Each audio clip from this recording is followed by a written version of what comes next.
Hello, everyone, and welcome to the Reflexology and Foot Reading Podcast. I am your host, Sam Belyea, affectionately known by my clients and students as the Foot Whisperer. We're about to go deep with Carrie Cot, who is, if I had to describe her in a few words, a magical being who utilizes the power of feeling good to manifest through the law of attraction her ideal lifestyle. She is the bubbly maven behind The Universe Made Me Do It, and it is such a pleasure to have her energy, her presence in the Institute today. Thank you Welcome, so much, Kerry. Sam. I'm super excited and happy to be here. Me too. And talk about law of attraction and the universe and life. And so, for everybody listening, give us the journey thus far. What brought you from point A to point B kind of in this moment, and really kind of give us the summary as far as what we can expect to hear throughout the podcast in regards to that journey. Oh, wow. Well, that's a big journey. I know, right? How much time do we have? How much time do we have? Do you want me to speak a little bit more on my business journey or business and personal? Give us the highlight reel. So highlight reel. A big turning point in my life when I was 19, I had major surgery, which sent my life in a different journey, and I started exploring alternative medicine. Mm-hmm. And from that exploration, I continued to learn more about the body, and I quite hadn't tapped into the emotional aspects of it, though I had always been intrigued by emotions. And the more that I explored that along my journey, I started opening myself up to emotional and energetic practices, and I started meditating, and all these things started expanding and opening into my life. Yes. And meanwhile, I was starting a business. I had taken my boards. Entering all the adult stuff, and still going on this personal journey within myself. And it just continues to unfold. But I think we'll speak more to the specifics of that. Yeah, that's, knowing your story ahead of time, it's such a relevant experience for everybody today. The health crisis leads you into the path of self-discovery, and then really it turns into this rabbit hole of, not just discovering yourself, but discovering really how the universe works, and more importantly, sometimes doesn't work. Yeah. And kind of the rules of the bigger game, as it were. Yeah. So if there was kind of one major lesson that you've learned over this whole period of self-discovery, what would that one lesson kind of be, as far as the major nugget that your universe revolves around? Honor myself. That's the biggest one, is honoring myself, honoring where I am in any moment, honoring the happiness I might be experiencing, honoring the sadness I might be experiencing, and always honoring myself of what I need in that moment. I'd spent a lot of my life honoring what other people were asking of me and from me, and I was always doing based on that, and I was always deciding based on that. And it was coming from a place of fear and not love of myself or of that person. And so that continues to show up, and in the past has shown up, and it's just more opportunity to honor myself wherever I am in that moment and be authentic with myself first. Yeah. I think especially for the people who are listening, the reflexology journey, it's often, a personal journey first. And once you discover that health and wellness, and then you want to turn it into something bigger than you, but it all starts and ends with you. So this idea of kind of why I wanted you to talk on this topic as far as manifesting clients, a lot of people get confused with that idea of, how do I take the people out here, or perceivingly out here, and bring them into my space so that I can share this knowledge, this gift, this story kind of with them. So what's it been like for you in regards to that? Oh, wow. Well, it started out really shitty. Oh, yeah. Yeah. I opened up my business. I found a space, and then I just expected people to show up. Yeah. And at that point in my life, I had this story that, well, I've never owned a business before, and my parents kind of have their own businesses, but they live in a small town and they know everyone, and here I just moved to this town and I don't know anyone, and of course no one's showing up. That's just a story that I had in this space. Right. And so that story was being reflected. And so I barely got any clients. And then I started working for another company, and I thought, okay, here's this space. This other company is going to provide me with the clients. And then that didn't happen. Mm-hmm. That didn't happen. There wasn't like this big flooding in of these clients. Right. But I had also had this story in my space of not being worthy, not being good enough, not knowing what I was doing. I was experiencing a lot of lack of self-esteem, worthiness, self-worth in that space. And so it was being reflected in my business. Yeah. It was being reflected in people not really showing up. They would show up at times when I would kind of open that space up energetically. At that time, I wasn't aware of it. I was just kind of experiencing it. Everything would always work out. I'd always get clients to pay my rent. And sometimes I'd be like, I don't know how that's going to happen. I need some clients to pay my bills. And then magically, I can't even explain to this day how that would even happen. I don't even know if somebody showed up and paid me or what happened, but I just had the money to do it. And I lived in that space for a while. Do you find that, like, looking back, even the clients that did come in to see you, that you were really excited, to be validated almost, like they weren't the quality of clients because they matched kind of what you were feeling? Yeah, I had a lot of clients cancel on me. I had lots of cancellations. Yeah. I was so thick in cancellations, and I was thick in people not wanting to pay me what I was charging for my services. So I was always discounting myself, and then the people I found, this is my personal experience, but the people I found I discounted, they were the ones canceling. They were the ones wanting to spend 2 hours with me instead of an hour, but I wasn't asserting myself. So I spent that 2 hours with them and accepted less than 50% of what I was asking for. Right. And just kept accepting them and not communicating even after they were canceling on me. And so I was being reflected heavily in that regard of how I was feeling. Yeah. And even the quality, even though there was this excitement, that was still in my space, because I did have some of those clients in where it was just like things were in flow, but it was maybe like 20%. Yeah. So, that was it. That was in the space of the quality. When you're using this word that I find super fascinating, reflective. Yeah. So when people think of like attracting clients and manifesting clients, there's almost like this underlying cultural theme that we have going on that takes effort or work. Yeah. And the way that you're talking about it is it's literally like standing in front of a mirror. Yeah. So go deep with that. Like what does that mean to you? So,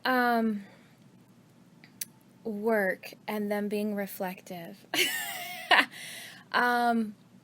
So every single person that came to me was a reflection of who I was and operating from. And I had the belief that it was work to get clients. I thought that I needed to be out going to networking events, that I needed to have an ad somewhere, like I needed to be out there actively pursuing, like with the intention of I'm going out to this thing in order to meet potential clients.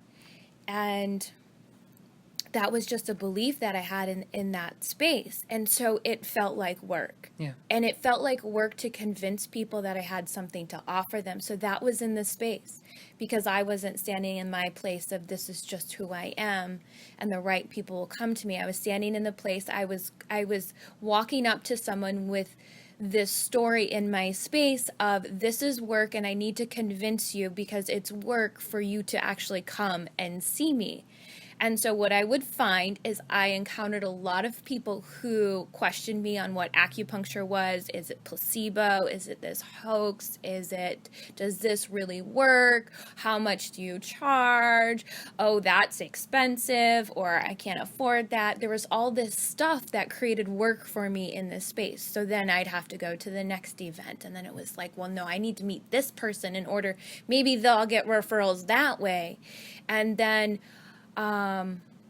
when I joined BNI, I found that I had difficulty sharing referrals because I still had part of that story in my space that it was work. Scarcity. Yeah, that there was scarcity. And I also had this doubt that I could actually be referring people because I still had this junk in my space. I was still receiving clients and I still had abundance and flow.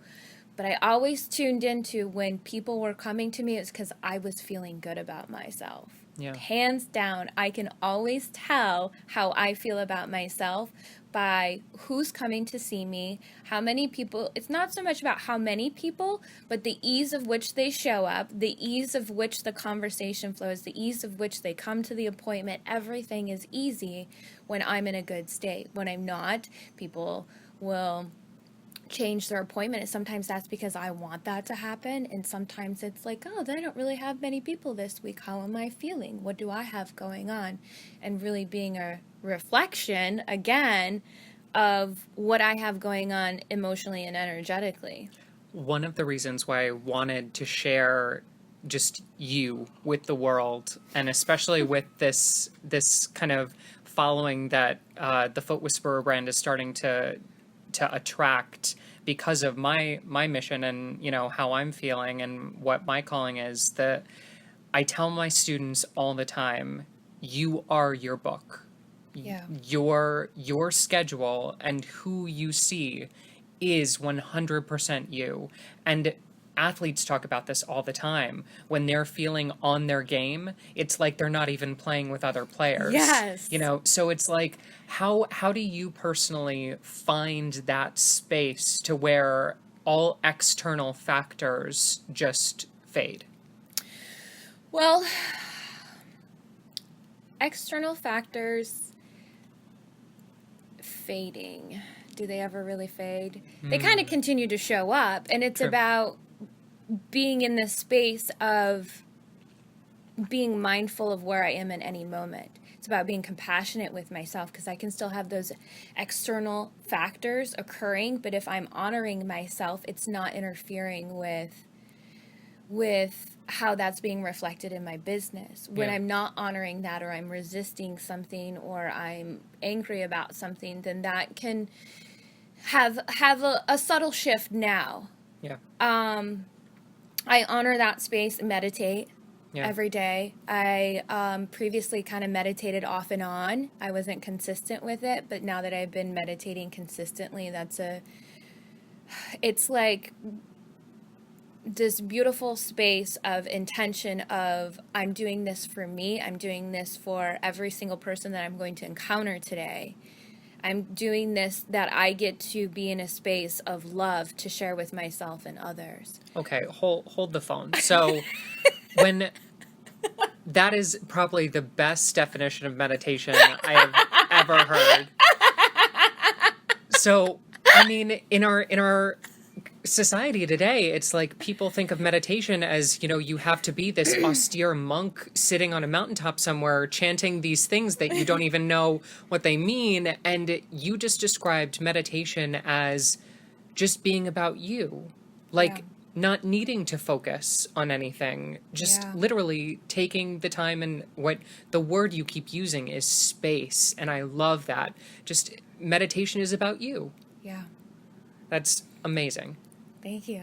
Yeah. And I've been incorporating, I wake up in the morning, incorporating this fun thing. Okay. I say, thank you. It's the first thing that I say in the morning, and today is going to be the most amazing day of my life.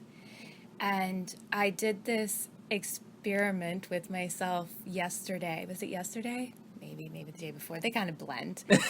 And I literally spent the whole morning and afternoon saying thank you to everything. I said thank you to the signs in the grocery store, thank you to the floor, thank you to the person in front of me driving a car, thank you to my steering wheel.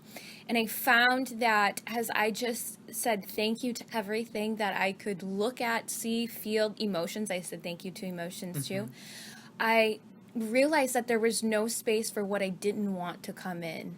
Wow. It was like a appreciation of meditation. It's like that space in meditation of silencing the mind, that space between thoughts of silence that I was walking around with in my appreciation. And I was so basking, and there was no space for something that didn't feel good, that I didn't want to focus on, to come in. Literally the whole time I was in appreciation and saying thank you, like thank you to this block, thank you to this teacup. There was just no space for any old story or anything to come in, or anything. And I was like, wow, this is like meditation. I just spent the morning like an appreciation meditation. So when people are asking, how to manifest clients, if they're maybe uncomfortable with the idea of meditation, don't even use the word. Just talk about being thankful. Yeah, appreciation. Excellent. Abraham Hicks says that appreciation is a higher form of meditation. Wow. Is a more receptive, higher vibration than no thought. So meditation is no thought, but appreciation is the thought of everything beautiful around you. Which makes you, in essence, more attractive to those beautiful things. Right. And it has this beautiful collective energy of appreciation that it just draws more in, like you said. Yeah. Awesome. Yeah. And manifesting, what I found is every time that I needed a client to show up, I was coming from a place of need or lack. And when it was that, wouldn't it be nice if, or I would really like 2 more clients this week, it opened up the space for it to come in. And so now I can look at my schedule, or I can be in the space of, I'd like to have 2 more clients this week. And I literally I like it when I look at my schedule and I'm very visual. So I can see it. And I'll say, I'd like 1 person there, universe, and then like 2 over there. And literally within that day, I'll get a phone call from, a previous client, or somebody new will call me, or something will happen to where that space gets filled. Yeah. I did that just the other day. So, Cody is, actually, you heard him in the previous episode. He's new to the bodywork world, and he is also new to a lot of the ideas like, law of attraction, client manifestation, but being in the bodywork field and not having discovered the formal name and studies of it until the last 3 years or so. I saw it happening before I put a name to it. So I intentionally said, give me the space that I need to show Cody and to kind of prove that this is legit. So this week I was staring on Monday at 1 appointment at 10:30, and I said I would like a minimum of 3 appointments, please, tomorrow. I woke up the next day, 1 person had booked online, 2 people slid in, 1 ninja'd their way in through our online scheduler, and the other one wanted to come in tomorrow, but just so happens that a meeting had canceled, so they were able to come in today. Yes. And everything just fit perfectly. And so this idea is not just this pie in the sky, wishy-washy thing. It's subtle, yes, but it's a science. Yeah. So let's kind of use that idea of a science and talk about the science of storytelling. So how would somebody start to work on some of those stories, that maybe how to rewrite them intentionally, or how to create a story that maybe they didn't even realize was possible? Oh, wow. So how do you create a story that you don't even know is possible? I have this favorite saying, what's available to me right here and now?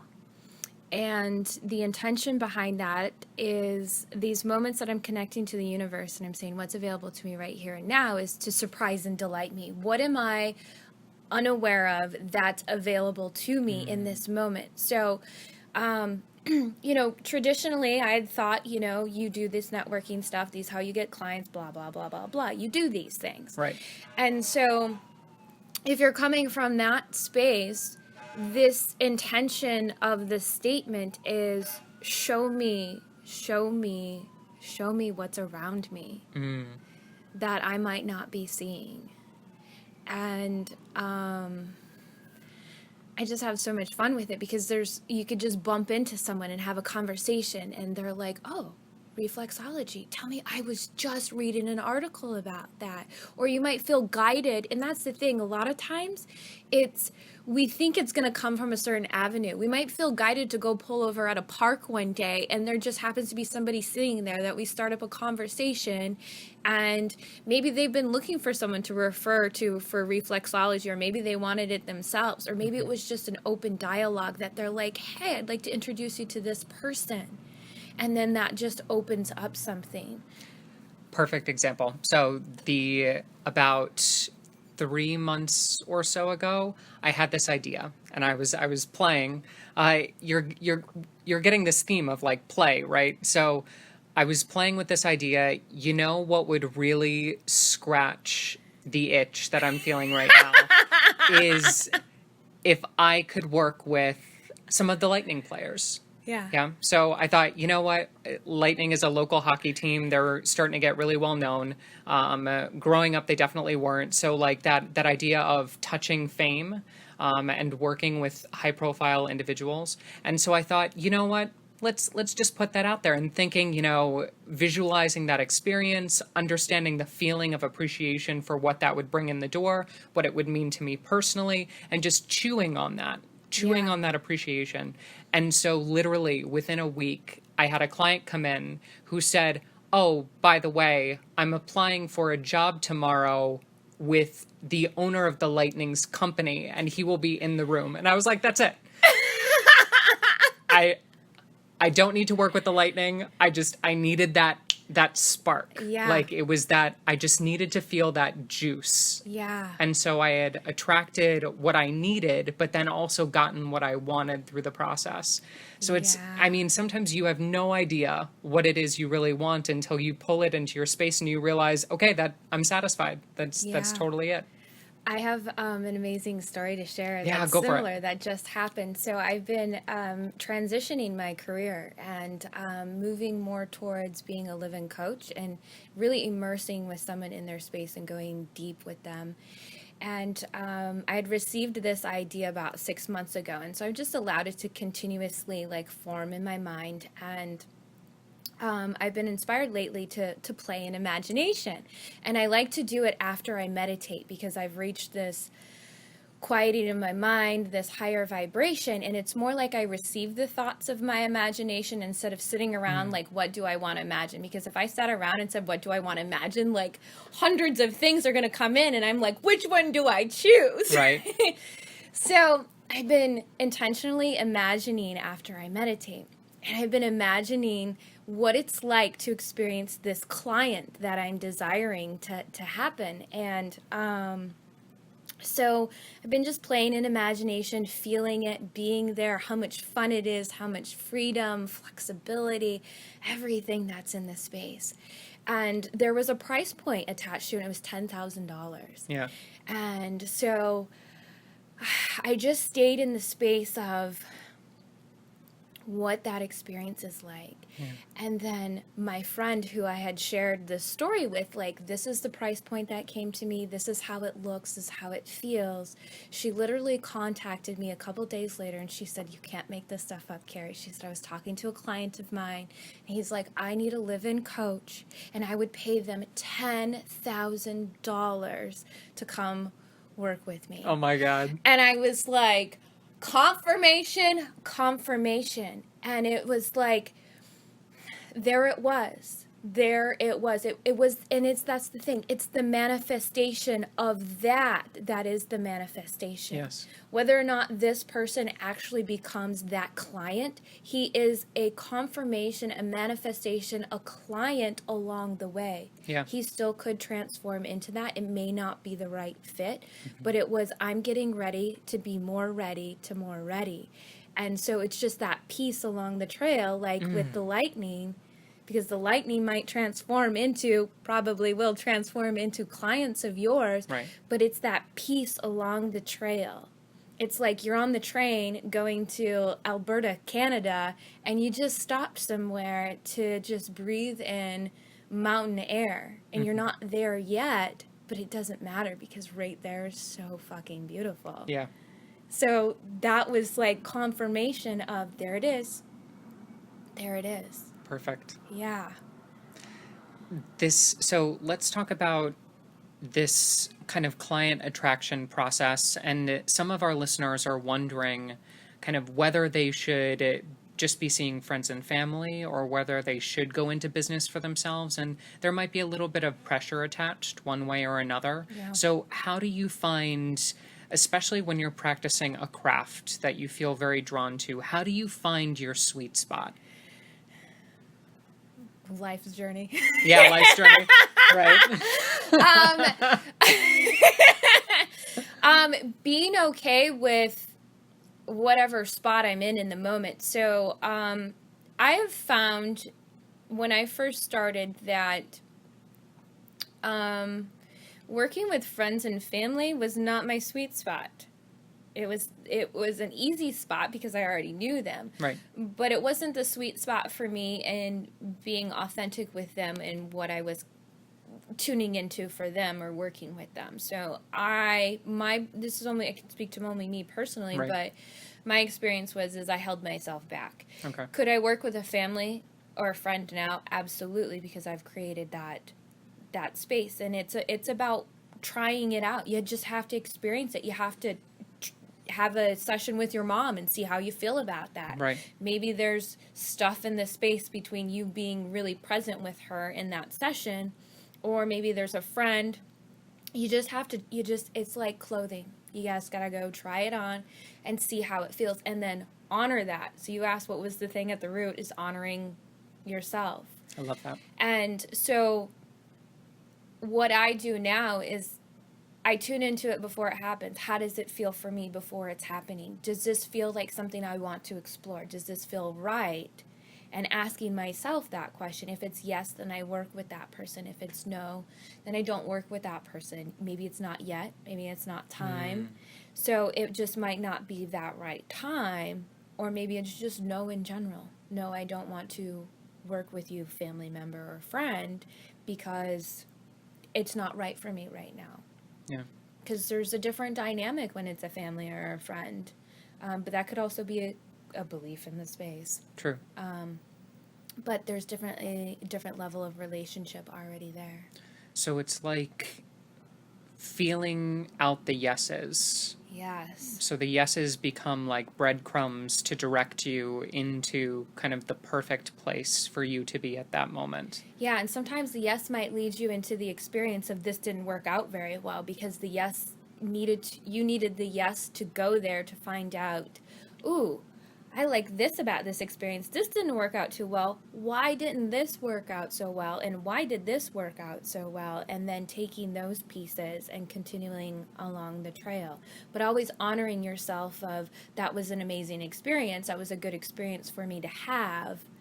I didn't play so nice with myself back in the day with that. I kind of would beat myself up. But now if I have an experience like that, which it's not even that type of experience. It's just like, wow, that was in the space. Mm-hmm. Okay, that felt really awesome.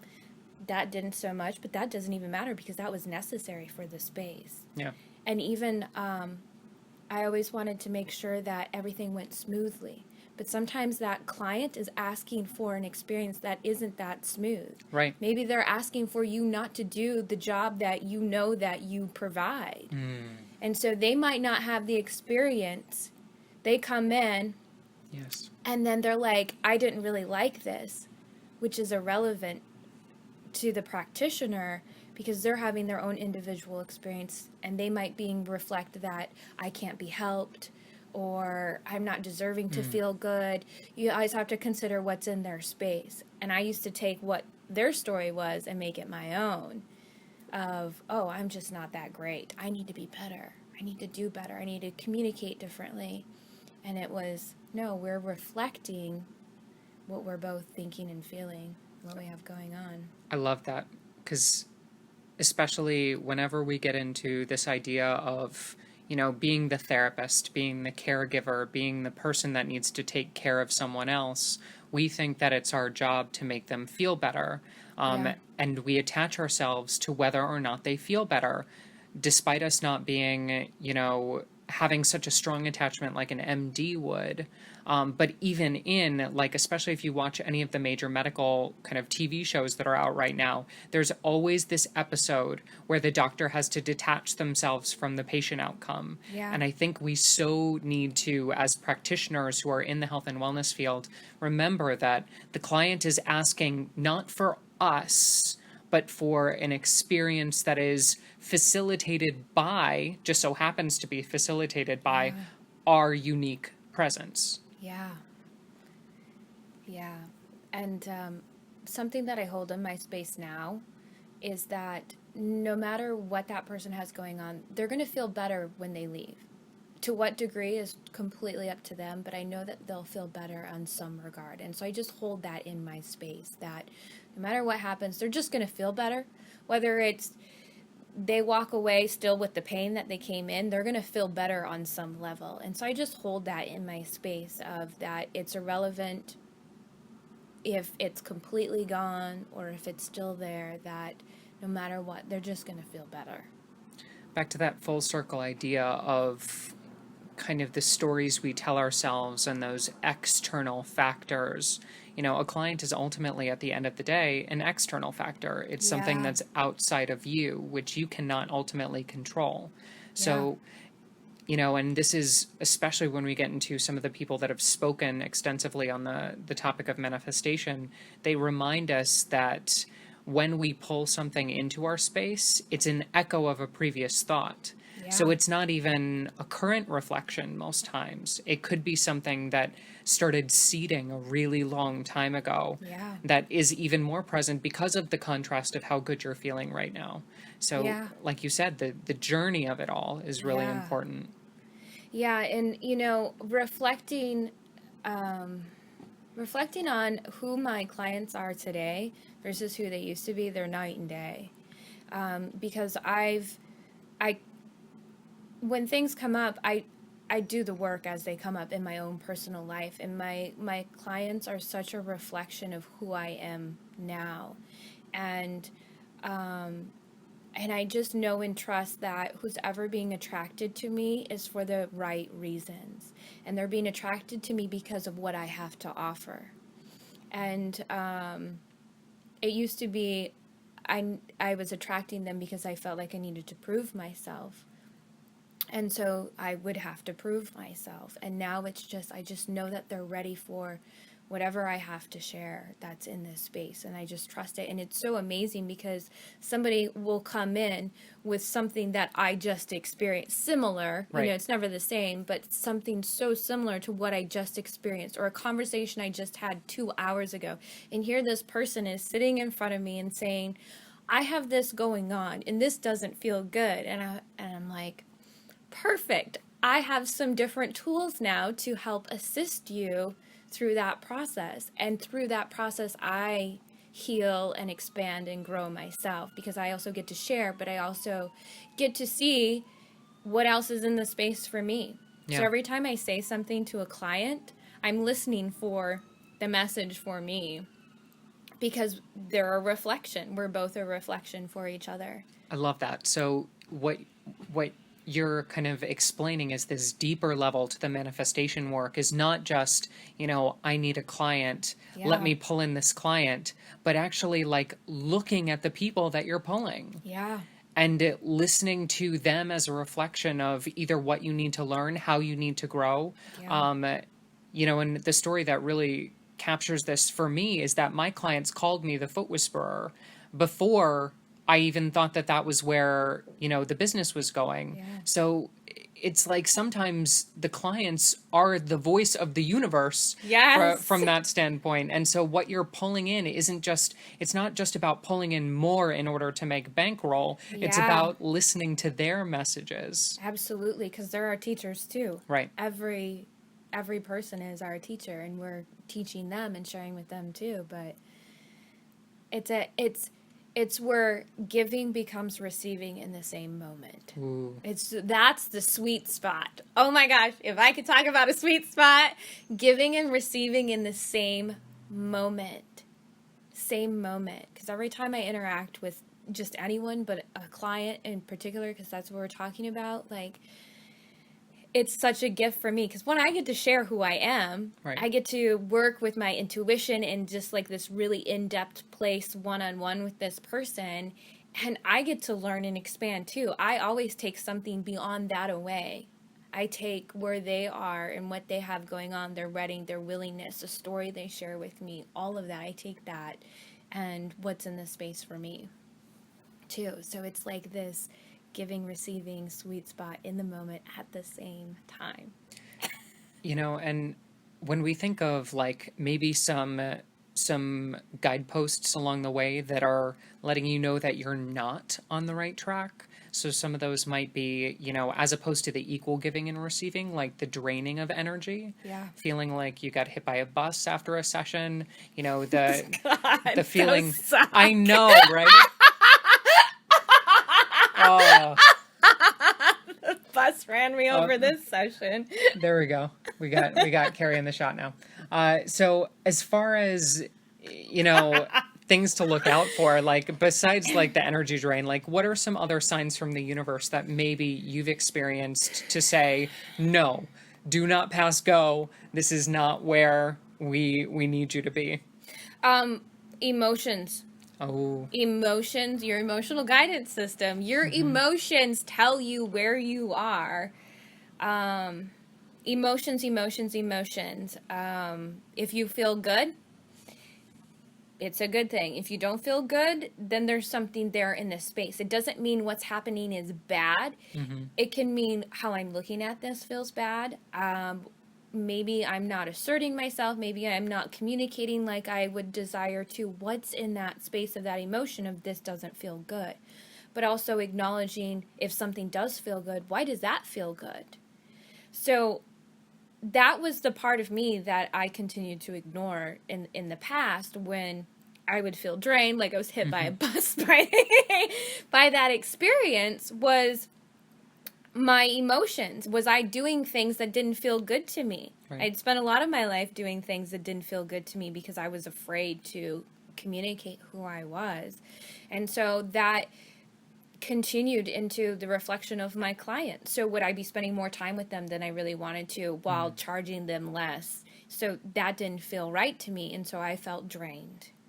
Were they talking about something that activated something from my past within me, and I was not even being present because I went back to a story of myself. Right. And so your emotions let you know where you are. And just because it doesn't feel good doesn't mean it's a bad thing. Like, what is happening is bad. It's what story, what conversation with myself is in the space that I'm choosing to create this as something that doesn't feel good. Awesome. So there really is no bad client. No. No way. No way. All of them are amazing and beautiful. Because they're reflecting something. It's just whether or not we take the time to actually listen to that reflection. Yeah, and appreciating them. Like, are they reflecting some story or some aspect that you see in your mom that you just can't stand? And now you're like, God, I can't stand this client. Like, oh, they annoy me. Well, why do they annoy you? It's showing you. Yeah. Yeah. And so it's an opportunity to allow compassion for yourself and them in that moment. I had a client one time come to me, and for whatever reason, I would feel irritated when she would show up, and I was like, what is this about? Like, she's this lovely, beautiful person. And I was like, why am I feeling irritated? why am I feeling irritated? So I just ask myself that question, whether or not I actually know in that moment. Mm-hmm. But I just kept asking. And within the second session that I saw her, it became clear to me what was in the space. And it never has anything to do with that person, is that I was offering something. I wasn't quite in the space of alignment of this feels good to me, but I was doing it anyway. Right. So it was just another reflection of I'm doing something that I don't really want to be doing, or I don't prefer. Let's kind of go into this. I'm really hitting this chord hard internally as you're speaking about it. This idea that we sometimes identify as healers, as people who are supposed to be, benefiting the world. Yeah. But in order to work with somebody else on that level, you also need to be going through an equally healing journey. Yeah. And if you're not recognizing your side of the scale, as far as the work that you need to be doing inside, then you're going to attract clients that are also not going to recognize that they need to pick up some homework and do some self-reflection and receive the work as well. So it's, especially when you have that client that's not moving forward, or you've been seeing them for a couple years maybe, or you just feel like you've hit a wall with them, they're reflecting that lack of healing in you and mirroring that perfectly always. Yeah, absolutely. First, be a benefit to yourself to be a benefit of others. And actively being in that space of doing our own work as healers. Because we're not immune to life. We get to experience it too, but that's how we get to share it with other people. Right. Yeah. Awesome. So as far as besides the honoring of yourself, any other tips or tricks that you can maybe give to the listeners to really jumpstart this idea of how they can manifest their ideal clients? Write down what they look like. Make a list, tangibly put something on paper. I remember the first time I was told to do this. I wasn't in the space for my ideal client, so I couldn't really do it. Yeah. I would just sit there with the piece of paper and I was like, okay, yeah, blah, blah, blah. That's what they look like. But I didn't believe it. Yeah. So I would suggest writing down what you appreciate in people. It could be just as simple as that. What do I appreciate in people, translating into what would I appreciate in a client? So I used to look at it as what they looked like too. So some of the exercises were how much money did they make? What did they dress like? That stuff, just I couldn't get there. Yeah. So what's coming to me now is writing down what you appreciate in a person just in general. Because finding that appreciation, you're going to attract that in a client. And even reflecting on who am I? What do I appreciate in myself when I'm working with someone who's a healer? Yes. That feels really good to explore. Mm-hmm. Yeah.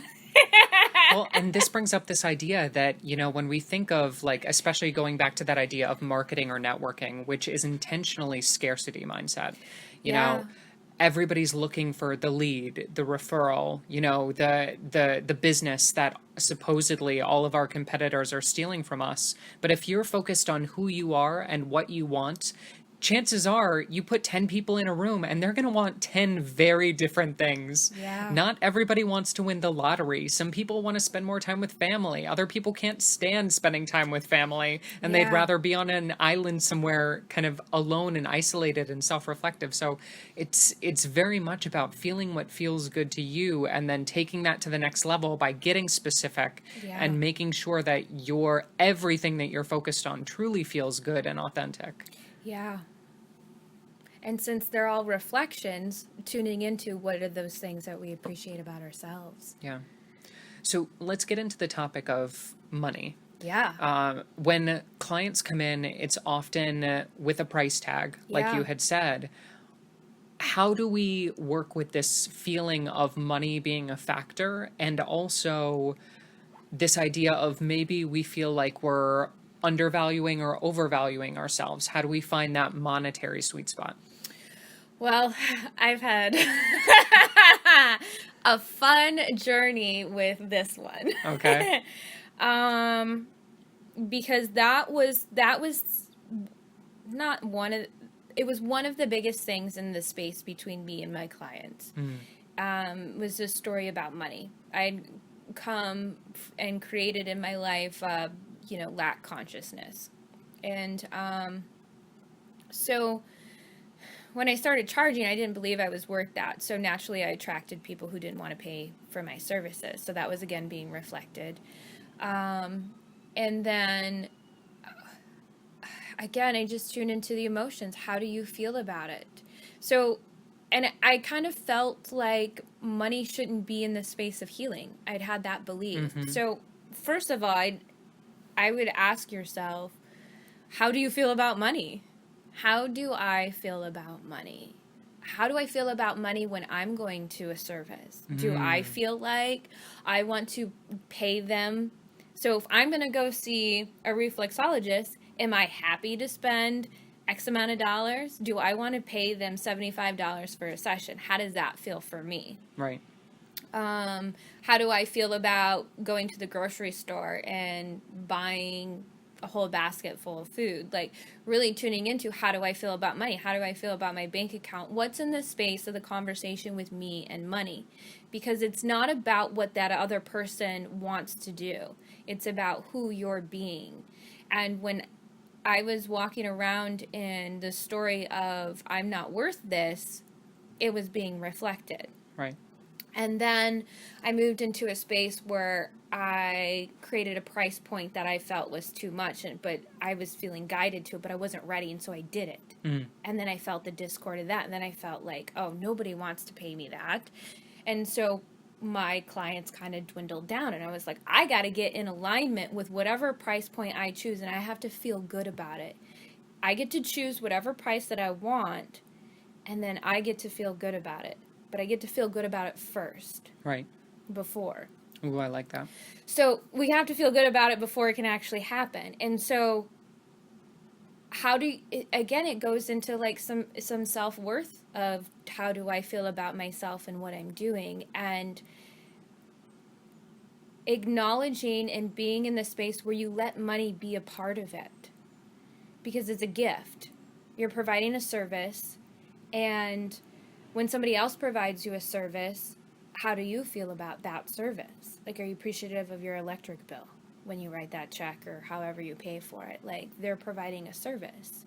And I used to have this belief, or it's a societal belief, something about healing services and money. Right. Or some spiritual thing and money.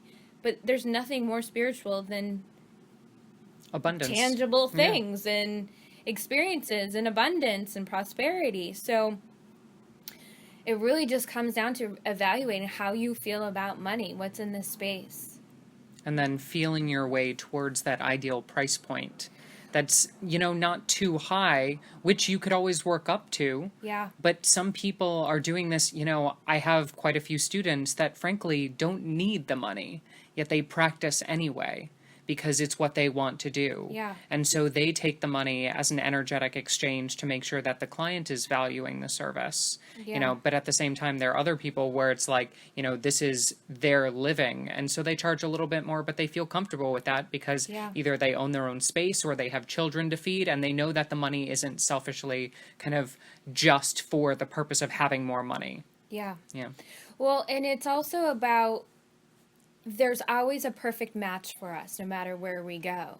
So, one of my pranic healing teachers told me that somebody she knows charges, I think, $500 for a session, and she is totally booked for months because she's in that space of that's a sweet spot for her. Where somebody else to jump into $500 a session wouldn't feel good. And then I know people who charge, $60 a session for something, and they're totally in abundance space. So it's really about honoring yourself and what feels right for you, because there's always a match. Just someone out there, multiple people out there are going to gravitate to you for what you have to offer and be such in the space of whatever your price point is irrelevant. That's the sweet spot, is attracting people that price is irrelevant. Price just naturally comes in the space of who you are, because they're coming to you for what you're providing, not based on, oh, you only charge this much, so I'm going to go to you because you charge this much. So that's more of making a decision on money versus what feels right. Right.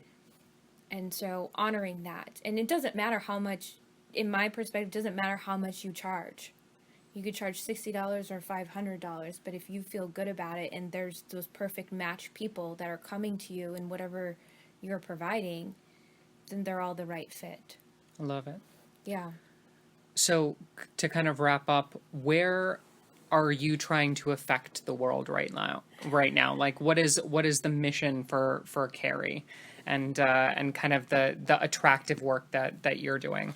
Well, I've actually been going deeper within this for myself. Mm-hmm. So I talked about transforming where I am and with my career, and that's just a piece of it. But what's really coming more and more to the surface is I want to be interacting with people moment to moment, day to day, inspiring and being present with them.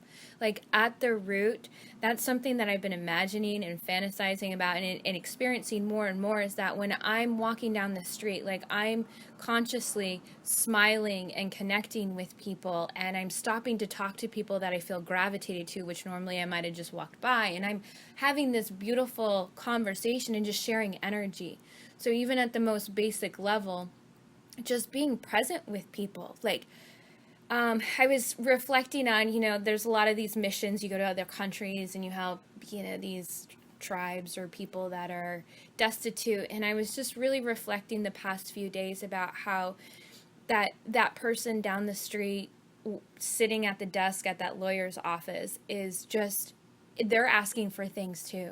They're asking for something in their life, whether it's more love or to feel better about something. And I was just like, I just want to be in a space to where I'm so like ready and open to connect with those people. And when I'm walking by somewhere, I want to just stop and go talk to someone, because that's what I feel guided to do. And I want to stop and talk to them for 5 minutes or 2 hours and just be present with them in the space of walking and breathing and living and being how I love to help people.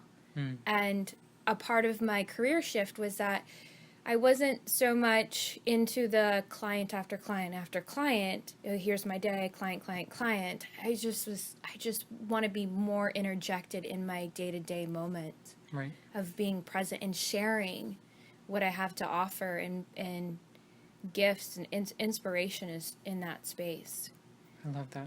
And it's been happening. I'm just meeting people on the street and sharing conversation, and then hearing from them a few days later, and they're like, wow, this is like, this conversation that we had has really transformed this that I have going on, and wow, you've really inspired me to blah blah blah blah blah. And I'm like, that's my sweet spot of where I am moving into. Awesome. All this other stuff is fun and a part of that, but that's how I'm sharing with the world. So how can our listeners connect with you? What channels are you currently operating on besides, the universal Kerry hotline? 1-800 Kerry hotline. There you go. Trademark it. Well, I'm on Instagram. I love Instagram. The universe made me do it.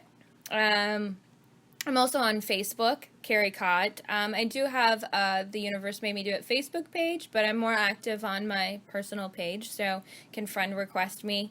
I typically, when guided, write, and I like to write from inspiration of sharing something that, usually it's something I'm personally experiencing it. So I like to share in that way, mm-hmm, through my writing. That shows up on Facebook and Instagram. You can also check out my website, The Universe Made Me Do It. Cool. Yeah. Awesome. Well, thanks so much for being here, Kerry. Oh my gosh. When I asked Kerry to be on the show, I was just inundated with this idea that there are people listening right now. I was about to say watching, but obviously you can't watch a podcast. Unless you're watching the recording that we're doing on Facebook Live right now. But there's this idea that, the message that you have is touching so many people in such a real way. And I think that especially in this space, we're looking for people to be that beacon. And I definitely think that you are that beacon. Mm-hmm. So thank you so much for being here. I sincerely appreciate it. You're so welcome, Sam. Remember, I'm your reflection. There you go. Takes one to know one. So that is it for this episode of the Reflexology and Foot Reading Podcast. Thank you all for listening. Be sure to tune in and subscribe. Follow us on all of the Foot Whisperers social media channels. Until next time, may the feet be with you.